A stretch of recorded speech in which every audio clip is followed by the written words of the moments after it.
est vivante. Je regardais ce passage et tout à coup c'est comme un éclair qui m'est arrivé. Je me suis dit, ce levain j'ai compris. Mais ma compréhension ne correspond pas avec les commentaires que l'on fait habituellement. Le levain, il ne faut pas que le chrétien ça donne au péché, il ne faut pas qu'il se souille, il faut qu'il soit pur, d'accord? Oui, mais dans le ciel ça me gêne. Vous avez compris? Christ, né avec un corps humain, a porté dans son corps le levain de l'humanité. Ça commence à s'éclaircir. Il n'y a pas d'autre explication. Je n'ai pas trouvé d'autre explication que celle-là. J'en ai pleuré. Je me suis senti emballé, mais je dis, mais c'est toute une doctrine qui se présente devant soi. Christ. Alors je commence à l'aimer.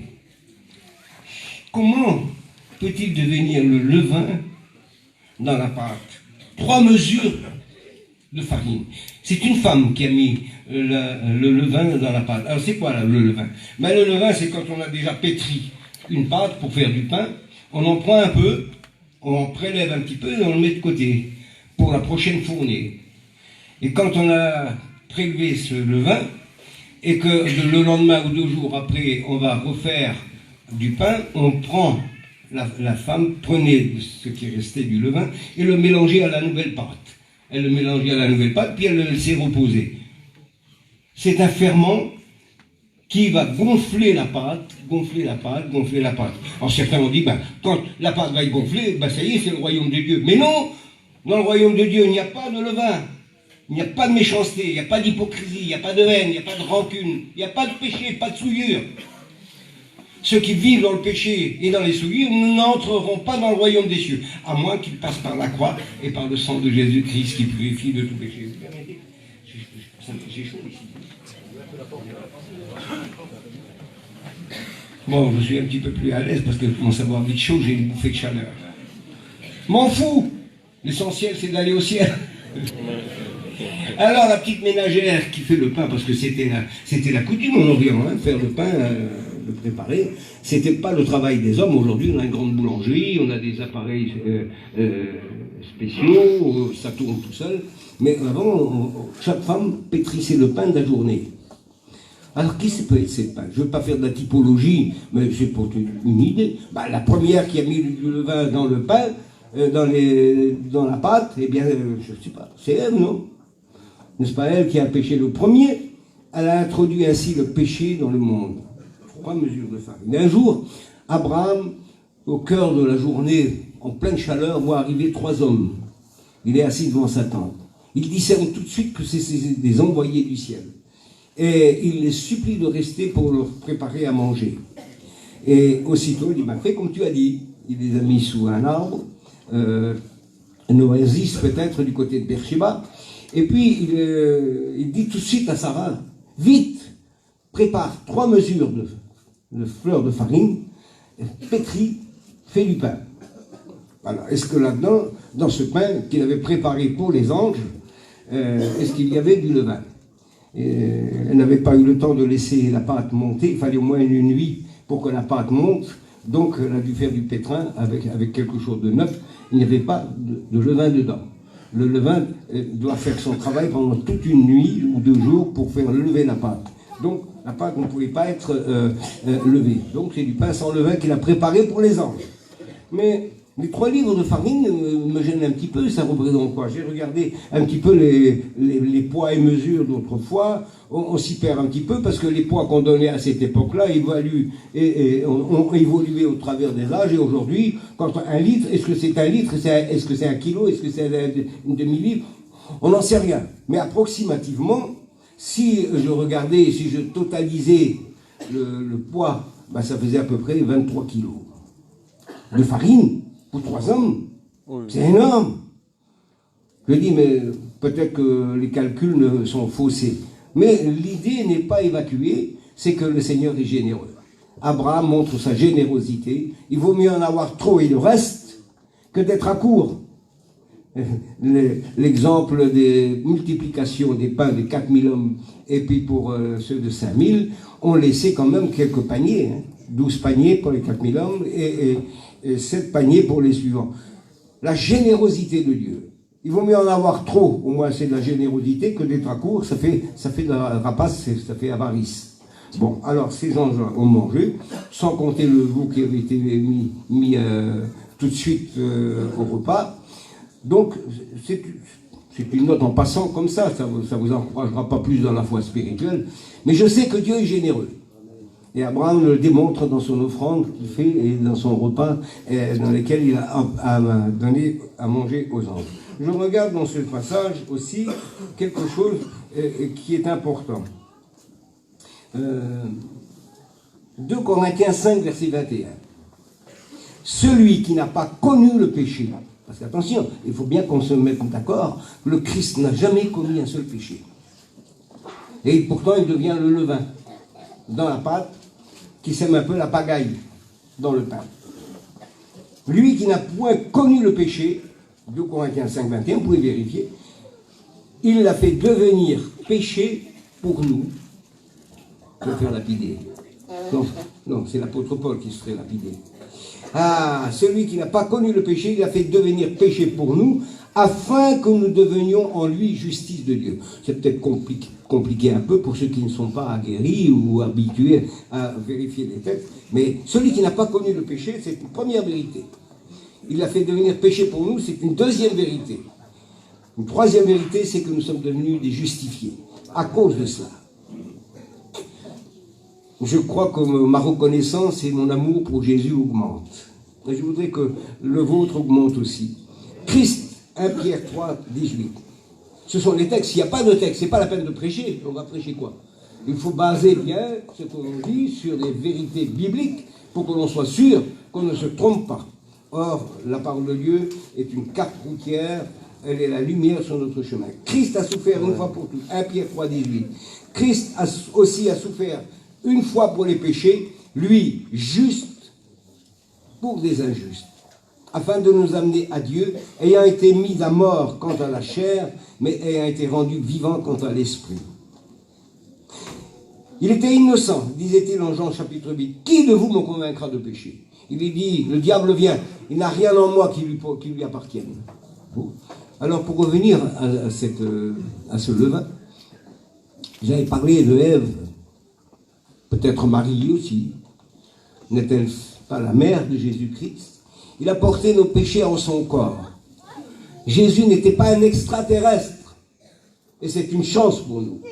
Il est venu sur la terre dans un corps humain, semblable à vous et à moi, avec ses faiblesses, avec son hérédité. Vous ne pensez pas? Regardez l'évangile de Matthieu, Matthieu chapitre 1er, je ne fais pas une étude, j'essaie de faire exposer une vérité biblique. Généalogie, vous avez entendu? Généalogie, dans la généalogie, on trouve des ancêtres. On descend de quelque part. Merci, fils. Généalogie de Jésus-Christ, fils de David, fils d'Abraham. Et puis alors derrière, descendent aussi 42 générations, dont le nom de Jésus termine ces 42 générations. Ben, ça veut dire tout simplement qu'il est humain. Qu'il est justement ce ferment dans la pâte, ce levain que Ève a mis dans la pâte, que Marie a mis au monde, c'était la mère de Jésus. Donc Jésus est un humain. Alors c'est peut-être désolant de penser que quand c'est un humain, alors c'est un pécheur. Pas du tout. Il aurait pu pécher, il aurait pu se marier, il aurait pu avoir des enfants. Il aurait pu mourir de sa belle mort. Il était un être humain comme nous. C'est une chance. Parce que si c'était un ange qui descendait du ciel, il n'aurait pas pu nous représenter aujourd'hui dans le ciel. Il fallait que ce soit notre député, notre souverain sacrificateur, celui qui va nous précéder dans le ciel, celui qui a gagné le procès de toute la race humaine, c'est lui. Il a porté en son corps sur le bois. Il est né dans un corps de péché. Oui, il a né. Alors, je regarde celui qui disait il est né dans un corps de péché il a porté lui-même nos péchés en son corps sur le bois, afin qu'au mort au péché, nous vivions pour la justice. Lui, par les meurtrissures duquel vous avez été guéris. Dieu a donc condamné le péché dans la chair en envoyant, à cause du péché, son propre Fils dans une chair semblable à celle du péché. Romains 8, 3. Ne vous sauvez pas de la salle, ne vous scandalisez pas. C'est une explication évangélique. Si vous en trouvez une de meilleure, je le dis souvent à nos élèves, si vous trouvez une autre explication meilleure que la mienne, je révise mes documents. Mais je suis sûr que je suis dans la vérité. Christ est notre humain. Il nous représente à vous et à moi. Il est né dans un corps de chair. Certains ont dit, ah oui, mais le sang de Jésus ne peut pas purifier les pécheurs parce qu'il a hérité du sang des injustes. Quand je regarde l'histoire de David, dont il se disait fils de David, David était un persécuteur, il a été un meurtrier et un adultère.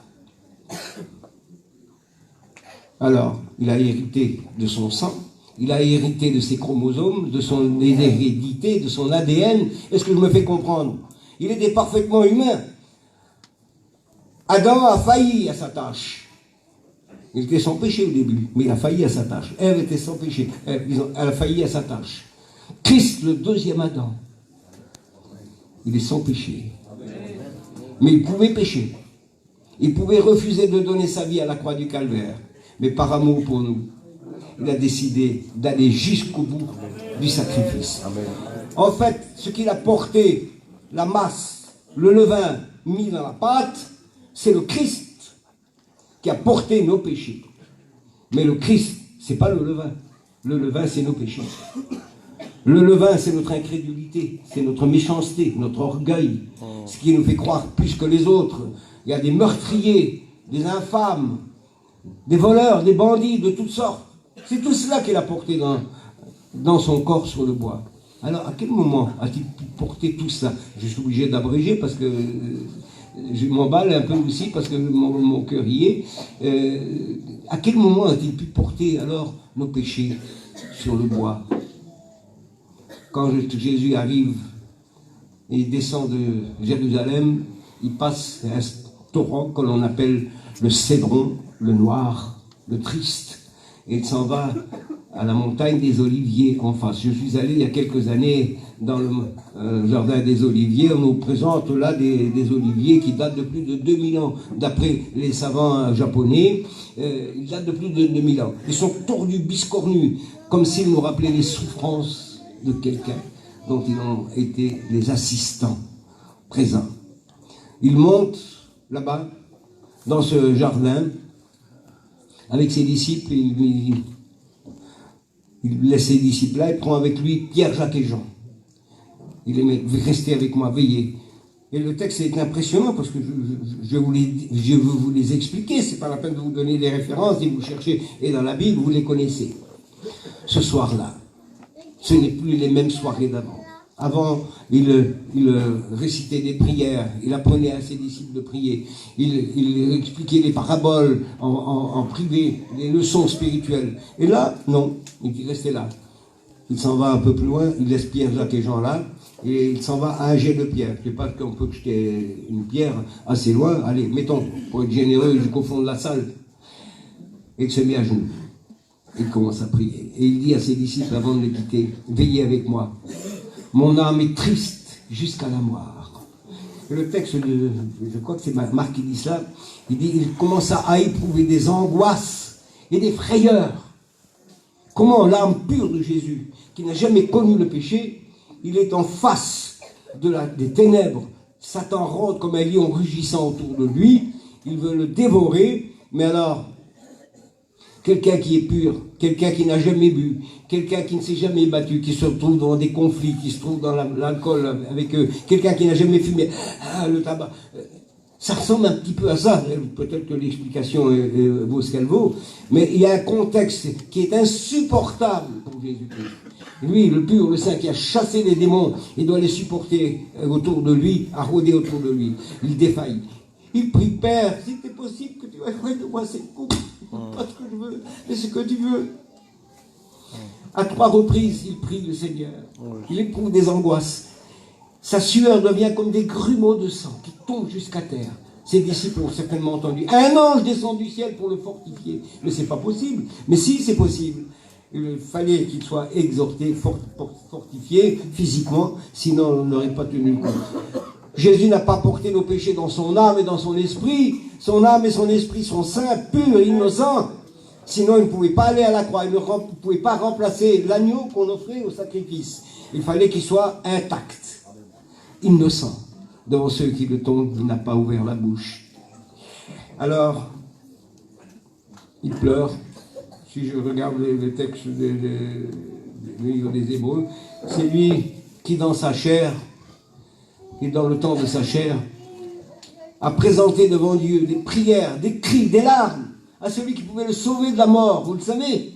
Il y a des cris, des larmes. Mais c'est dans le jardin que ça s'est passé. Les arbres, aujourd'hui, ont été témoins de cela. Les apôtres ont été témoins de cela. Ils ont entendu ces prières. Mais il y avait une tristesse que personne ne pouvait expliquer. Ouais.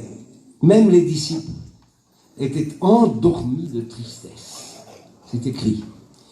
Alors que Jésus lutte contre le mal, lutte contre le péché. Il sait maintenant que sa destinée, c'est d'aller jusqu'à la croix, mais sa passion a commencé dans le jardin de Gethsémani. Il pleure, il gémit, il crie au secours, mais personne ne peut venir à son secours. Alors il est en proie aux affres, aux frayeurs de la proximité des démons, de la proximité de nos péchés, et il sait que le lendemain, il va être crucifié. Quand il arrive pour la 3e fois, et quand il dit après cette prière, il dit « Père, si ce n'est pas possible que tu éloignes de moi cette coupe, que ta volonté soit faite. » Il est prêt. C'est une voie de non-retour. Il ne reviendra plus maintenant.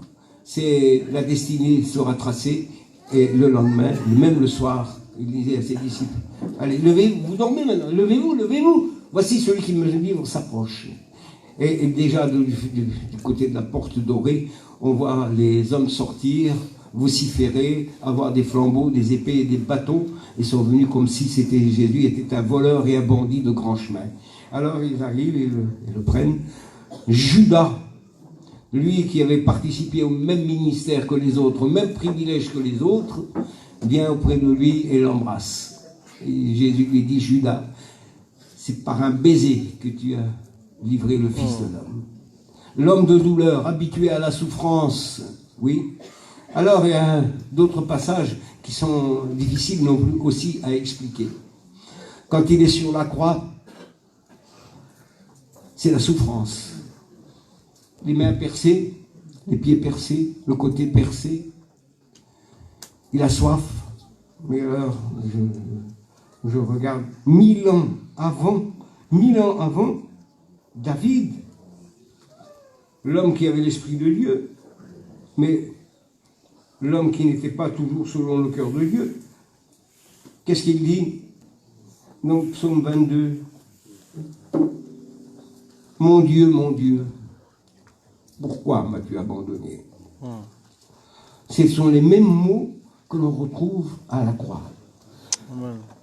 Eli, Eli, lama sabachthani. Ça, c'était en araméen. C'était la langue populaire que Jésus employait. Les soldats qui ne comprenaient pas l'araméen, ils ont dit, laissons voir si Élie viendra le délivrer. Mon Dieu, pourquoi m'as-tu abandonné? Est-ce que Jésus a vraiment été abandonné à la croix du Calvaire? Laissez-moi vous expliquer autre chose qui paraît un peu difficile à digérer. Pour ne pas me tromper, je reprends mon petit document. Alors, il a été exaucé par sa résurrection, mais il avait prié pour sa résurrection. Si Dieu ne l'avait pas ressuscité, si le Père ne l'avait pas ressuscité, tous les géants de la foi seraient jetés d'en bas du ciel. Personne au monde n'aurait pu avoir la prétention d'entrer au ciel. Impossible! Mais Christ est ressuscité. Mais regardons ce texte. Christ, de même, en Hébreux 9, s'est offert une seule fois pour porter les péchés de plusieurs, et quand il reviendra, ce ne sera plus la question de péché qu'il reviendra. Il viendra pour ceux qui l'attendent pour leur salut, c'est vous et moi, et tous les croyants de l'Ancienne Alliance, et tous ceux qui, Seigneur, dans la Nouvelle Alliance, l'attendent maintenant depuis la Pentecôte. Ésaïe 53 était ému. Le psaume 22 disait, mon Dieu, pourquoi m'as-tu abandonné? Il dit, je suis un ver et un an, et non un homme. L'opprobre et le méprisé du peuple. Tous ceux qui me voient se moquent de moi. Ils ouvrent la bouche, secouent la tête. Mais recommande ton sort à l'Éternel. L'Éternel le sauvera. Il le délivrera puisqu'il l'aime. Vous connaissez ce psaume, c'est un psaume sacré. Tu m'as mis en sûreté sur les mamelles de ma mère. Et j'étais sous ta garde dès ma naissance. Ne t'éloigne pas de moi quand la détresse est proche, quand personne ne vient à mon secours. Il était vraiment abandonné. Des taureaux, de nombreux taureaux sont autour de moi, des taureaux de Bazan. Ça, c'était les chefs religieux, et les prêtres et les soldats. Ils ouvrent contre moi leur gueule, semblable au lion qui reluise. Je suis comme l'eau qui s'écoule. C'est là, dans le jardin d'Éden, que sa sueur devient des grumeaux de sang. Tous mes os se séparent. C'était évident. Parce qu'à cette époque-là, on ne connaissait pas la croix, on ne connaissait pas le sacrifice, les supplices de la croix. Mais quand on est pendu pendant des heures, eh bien les os se détachent, les ligaments se détachent et il commence à souffrir d'une sorte de tétanie. Je regarde encore plus bas. Mon cœur est comme de la cire, il se fond dans mes entrailles. Ma force se dessèche comme l'argile, ma langue s'attache à mon palais. C'est qu'il a soif, qui me réduit à la poussière de la mort. Car des chiens m'environnent, une bande de scélérats rôde autour de moi. Ils ont percé mes mains et mes pieds. Je pourrais compter tous mes os. Eux, ils observent, ils me regardent. Ils se partagent mes vêtements, et ils tirent au sort ma tunique. On aurait dit qu'il était témoin, 1000 ans avant, de la crucifixion. Quand je regarde le texte d'Ésaïe, 53, il nous dit, j'ai pris des grandes lignes, hein. Cependant, ce sont nos souffrances qu'il a portées, c'est de nos douleurs qu'il s'est chargé. Et nous l'avons considéré comme puni, frappé de Dieu et humilié. Mais il était blessé pour nos péchés, brisé pour nos iniquités. Le châtiment qui nous donne la paix est tombé sur lui. Et c'est par ses meurtrissures que nous sommes guéris. Oui, pendant ceux de sa génération, ils ont cru qu'il était puni, frappé de Dieu et humilié. Mais c'était nos péchés, de nos péchés qu'il s'est chargé, de nos iniquités qu'il s'est chargé. Cette doctrine n'est pas nouvelle. C'est le fondement de notre foi, c'est la base de notre foi et de notre salut. Quand il ajoute au chapitre 50, le prophète Ésaïe dit, le Seigneur m'a donné une langue exercée pour que je sache soutenir par la parole ce qui est abattu. Combien de fois a-t-il été au-devant des besoins, des soucis, des mots de consolation, des paroles de vie? Il éveille chaque matin mon oreille. Il éveille mon oreille pour que j'écoute comme écoutent les disciples. Il était le parfait serviteur de Dieu. Le Seigneur l'Éternel m'a ouvert l'oreille. Je n'ai pas résisté. Je ne me suis pas jeté en arrière. Merci Jésus. J'ai livré mon dos à ceux qui me frappaient. Mes joues à ceux qui m'arrachaient la barbe. Je n'ai pas dérobé mon visage aux ignominies et aux crachats, mais l'Éternel m'a secouru. Jésus est descendu de bas-fond. Alors, les catholiques disent qu'il est allé en enfer. Non, il n'a pas été en enfer. C'est sur la croix qu'il a souffert cela. Et il ajoute ceci, le texte de Deutéronome 21, chapitre 21, verset 23, il est dit, celui qui était pendu au bois devait être retiré le même jour, parce que celui qui était pendu à un bois était un objet de malédiction auprès de Dieu. Or, Christ a porté notre malédiction à nous. Nous étions chassés de la présence de Dieu. Alors, mon Dieu, pourquoi m'as-tu abandonné? Et je crois qu'il a été vraiment abandonné. Je m'aventure, je le crois. Écoutez donc s'il n'y avait pas eu ce texte, j'aurais hésité. Ésaïe 54, versets 7 à 10. Vous pouvez vérifier. Quelques instants, je t'avais abandonné. Je n'ai jamais compris comme ça. Et avec une grande affection, je t'accueillerai. Dans un instant de colère, je t'avais un moment dérobé ma face. Mais avec un amour éternel, j'aurai compassion de toi, de ton Rédempteur. Il en sera pour moi comme les eaux de Noé. J'avais juré que les eaux de Noé ne se répandraient plus sur la terre. Je jure de même de ne plus m'irriter contre toi et de ne plus te menacer. N'était-ce pas justement à ce moment-là que Dieu s'est détourné de lui? N'était-ce pas pendant ces 3 heures qui semblent rappeler les 3 livres, les 3 mesures de farine, c'est 3 heures de ténèbres sur toute la terre. Vous savez, c'est la fin. Dieu s'était détourné de lui. Ce devait être une souffrance terrible. La plus grande, la plus profonde des souffrances du Christ, c'était de ne pas sentir la présence de Dieu. Pourquoi m'as-tu abandonné? Il était seul. Que ses frères l'ont abandonné, c'est rien. Il n'y avait pas ses frères au bord près de la croix. Ses sœurs avaient disparu. Seule sa mère et un étranger, là, Jean. Il a s'est tourné vers sa mère. Il n'avait aucun héritage à leur donner. Il n'avait pas d'argent, pas de maison, pas de terrain à leur donner à sa mère. C'était lui l'aîné. Il a dit, femme, voilà ton fils. Et il dit à Jean, voici ta mère. Et dès ce jour, le texte dit que ce disciple a pris Marie chez lui. Où était sa famille? Il était seul, abandonné de tous. Dieu s'est retourné de lui. Il fallait que l'agneau de la Pâque porte le péché de l'humanité entière, nos péchés, vos péchés, les miens. Christ les a portés dans son corps sur le bois. Je crois que c'est que quand on sera seulement au ciel qu'on pourra mesurer l'étendue, la profondeur des souffrances du Christ, ce qu'il a souffert, ce qui lui ont coûté notre levain à nous, le péché de l'humanité qui ont pesé sur ses épaules. Il était le seul à porter. Les disciples n'ont pas pu l'aider, personne au monde. Il était seul, il était l'agneau de Dieu, innocent et sans tache. C'est pourquoi le livre, le dernier livre de Malachie, il dit, je vous enverrai le soleil levant, la guérison sera sous ses ailes. Jean-Baptiste disait, voici l'agneau de Dieu qui ôte le péché du monde. Dans l'Ancien Testament, on les couvrait les péchés. Ils étaient dans un sarcophage. Ils étaient couverts. Le sang, on versait dans le propitiatoire, et les chérubins qui observaient avec sévérité ce qui se passait, n'avaient plus d'épée dans les mains. Devant le sang, ils sont désarmés. Le péché était dans ce coffre, caché. Dans ce coffre, il y avait la loi de Dieu qui punissait tous les coupables. Dans 1 Colossiens, on retrouve un petit peu cette même idée. Alors, dans l'épître aux Colossiens que j'aime beaucoup, je regarde le chapitre 2.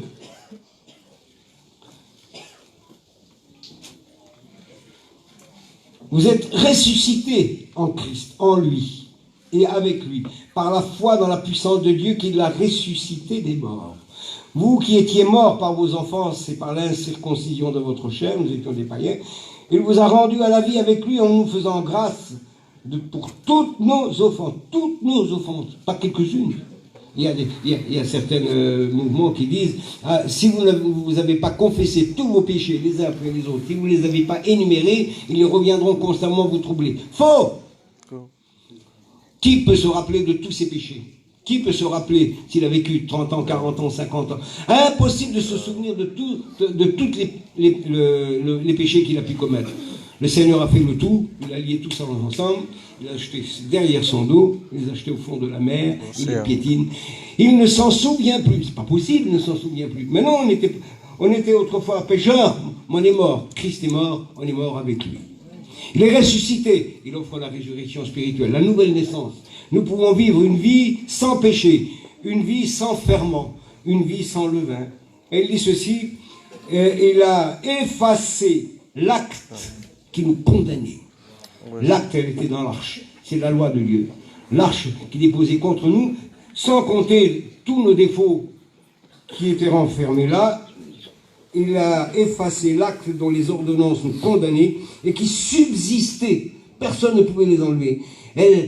Ils avaient la coin dure, hein, les ordonnances qui nous condamnaient, qui subsistaient contre nous. Contre vous, contre moi, contre tous les hommes du monde. Une loi devant laquelle on n'avait rien à dire, on avait la bouche fermée. Eh bien, qu'est-ce qu'il a fait? Il a effacé cet acte. Quand on voit aux tribunaux, il y a des dossiers comme ça. Le dossier d'un tel, on a des noms, on a des noms.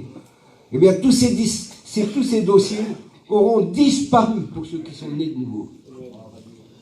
Quelqu'un, je disais souvent aux élèves, quelqu'un et qui a 30 ans de prison à faire, on le met en prison, 8 jours après, il est mort. Ils ne vont pas le garder 30 ans en prison, le jette dehors, on n'en a pas besoin. Il a fini. Quelqu'un qui a des procès énormes et puis qu'il est mort, on ne peut pas payer un mort, c'est fini. Il est libéré. Christ est venu pour faire sortir du cachot les prisonniers et leur donner la vie éternelle. Nous étions morts. Oui, le Seigneur nous a ressuscités à une vie nouvelle. Nous étions des étrangers à la vie de Dieu. On ne connaissait pas la vie du Seigneur. On ne savait pas ce qu'il fallait faire pour prier. On priait des Je vous salue Marie, et tout ce qu'on voulait. On avait des croix, des médailles, on avait des images sur lesquelles on pouvait prier. Il nous fallait une représentation. Mais non, a dit Jésus, celui qui adore Dieu l'adore en esprit. On ne le verra pas. Alors c'est mentalement qu'on prie Dieu. Dieu est esprit. Il n'est pas un morceau de plâtre, il n'est pas une table, non, il est esprit. Clouons à la croix. C'est clair, non? Ce qui a été cloué à la croix, c'était le corps de Jésus, mais il est devenu le péché, cloué. La condamnation, cloué. Dieu se détourne de lui. Mais qu'un instant, en un instant, je t'ai caché ma face. Dans un instant de colère, je me suis détourné de toi. Mon Dieu, pourquoi m'as-tu abandonné? Mais non. Lorsque 3 heures plus tard, la lumière provient, il est déjà mort. Quand Jésus est sur la croix, il est mort en pleine conscience. Il y a des gens qui meurent parce qu'ils sont dans le coma et ne se rendent pas compte, je crois toujours. Mais Jésus est mort pleinement conscient, avec toutes ses facultés. Il a dit, Père, pardonne-leur, ils ne savent pas ce qu'il faut. Quand il a dit j'ai soif. Et cette parole de la croix, il les a dit pleinement conscients. Et puis, quand la lumière est revenue, il a dit Père, je remets mon esprit entre tes mains. Et il a poussé un grand cri. Et il a baissé la tête et il rendit l'esprit. Il n'était pas obligé de descendre du ciel, revêtir un corps humain. Non, il n'était pas obligé. Mais il l'a fait par amour. Dieu a tellement aimé le monde qu'il a donné son Fils unique. Vous compreniez ça? Afin que quiconque croit en lui ne périsse point, mais qu'il ait la vie éternelle. Je vais essayer de conclure rapidement. Il y a des notes certainement encore importantes. Je disais donc que Jésus avait donné volontairement sa vie. N'a-t-il pas dit à Simon-Pierre, penses-tu que je ne puisse pas, au moment où vous les présentez devant Pilate, il va être présenté devant Pilate, devant le Sanhédrin, il dit, penses-tu que je ne puisse pas invoquer mon Père, qui à l'instant me donnerait plus de 12 légions d'anges? Un seul ange aurait suffi pour mettre la cohorte en déroute, 120 000. Le ciel entier était mobilisé. Il aurait pu les commander. Ils auraient agi, mais non. Jésus est à bout de rester l'agneau de Dieu. Innocent, sans tache, pur, sans défense. Il n'a pas dérobé son dos à celui qui le frappait, parce qu'il a été frappé de verge. Il n'a pas dérobé son visage au crachat et aux ignominies. C'est écrit. Il l'a fait pour vous et pour moi. Alors on commence à l'aimer un peu plus. Oui. Alors maintenant, je reprends Galates, et on va conclure Corinthiens, 1 Corinthiens 5, et le verset 6. C'est bien à tort que vous vous glorifiez. Ne savez-vous pas qu'un peu de levain fait lever la pâte? Faites disparaître le vieux levain afin que vous soyez une pâte nouvelle, puisque vous êtes sans levain. Les chrétiens nés de nouveau n'ont plus de levain en eux. Il ne faut pas qu'ils aient du levain. Ils n'ont plus de levain. C'est-à-dire, ils ont été purifiés du péché. Les passions, le tabac, l'alcool, les cigarettes, la drogue, les vilaines paroles, les ambitions suspectes. Non, c'est fini ça. Faites disparaître le vieux levain afin que vous soyez une pâte nouvelle, puisque vous êtes sans levain. Car Christ, notre Pâque, a été immolé. Il a été immolé dans le temple, et aussitôt c'était la fête des pains sans levain. Oui. Le vieux levain a été crucifié. Vous comprenez? Maintenant, on commence la fête. Et c'est pour ça qu'il dit, célébrons donc la fête avec... non pas avec le levain de la malice et de la méchanceté, mais avec les pains sans levain de la pureté et de la vérité. C'est beau ça. Alors maintenant, on va faire la fête. Mais c'est quoi la fête? Certains vont jusqu'en Israël pour faire la fête de Pâques. C'est pas là-bas qu'on va trouver la paix du cœur. C'est tous les jours qu'on la fête. La fête de Pâques, c'est tous les jours.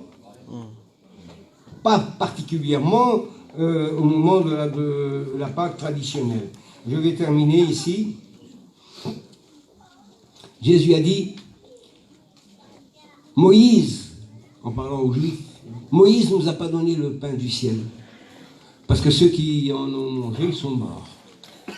Mais mon Père vous donne le pain du ciel. C'est celui qui descend du ciel, qui donne la vie au monde. Alors c'est important de l'avoir. Il a dit, le pain qui descend, celui qui mangera de ce pain ne mourra jamais. On va faire la Sainte Seine tout à l'heure. C'est un rappel justement de cette Pâque nouvelle dont Christ nous a donné la joie. Je regarde encore par exemple Luc au chapitre 11. Cette parabole de Jésus que Jésus a enseignée pour la prière du croyant, c'est la demande de l'ami qui vient, qui insiste. Ami, j'ai un visiteur qui est venu chez moi, j'ai rien à lui offrir. Peux-tu me prêter 3 pains? Mais non, je suis couché. Mes enfants et moi sommes au lit, il ne peut pas me lever. Et il insiste jusqu'à temps qu'il se lève pour lui donner des pains. On peut insister, Dieu se plaît à écouter notre prière. Mais il a déjà écrit dans ses archives sa réponse pour chacun de nous. Alors, je regarde ici, les 3 mesures de fleurs de farine représentent environ 7 livres de vie. Les 3 mesures font penser aux générations passées, générations contemporaines du Christ, puis à cette génération qui viendront les unes après les autres en attendant le retour de Jésus-Christ. Donc 3 mesures, 3 périodes de génération, passé, présent et à venir. Jésus est le même hier, aujourd'hui et éternellement, il ne changera pas. Même si vous le voulez, vous ne le changerez pas de toute manière. Alors, Jésus fait la leçon.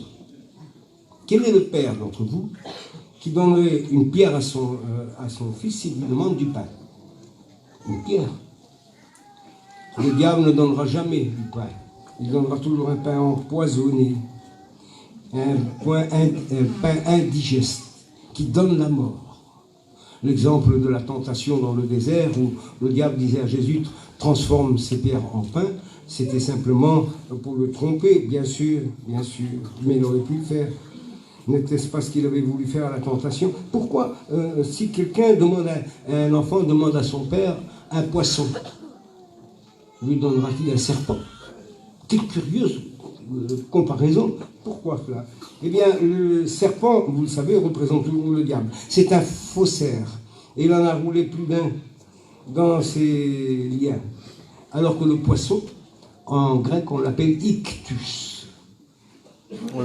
Eh bien, chaque lettre de ce ictus veut dire Jésus-Christ, le sauveur du monde. Oui.